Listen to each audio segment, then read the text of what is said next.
Плата од 500 евра за работникот, работодавците ги чини 750 евра, од кои 250 завршуваат кај државата. Комората на сметководители алармира дека оданочување од 50% од нето платата за стопанство чиј столб се малите фирми е преголем трошок. Велат капак на се и честите промени во даночната регулатива без консултации со бизнисот.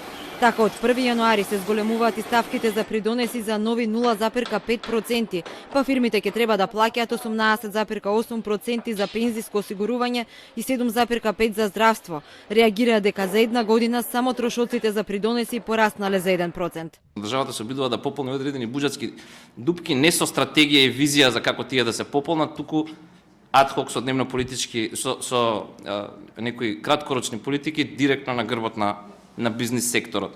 Велат законите често се препишуваат само колку да ги има на хартија, па потоа се ретерира и се враќа старото законско решение или тие не функционираат во пракса. Според нив растот на минималната плата на 14.500 денари може да ја зголеми сивата економија и да прати порака дека се наградуваат оние кои досега исплатувале плата на црно. Како пример за лошо законско решение па го посочија прогресивното даночување. Нашиот народ се снаоѓа, го повлекува тој договор за закуп, прави на 500 евра договор за закуп, разликата кеш.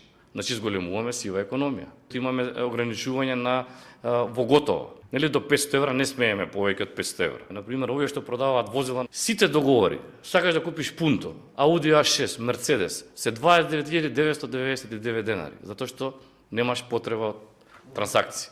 Разликата се исплаќа на кеш. Велат не функционира ниту законот за сметководство, а токму тие сметководителите се главниот сервис на државата за прибирањето на даноците. Па сега завршна сметка наместо областен сметководител може да потпише управител на компанија.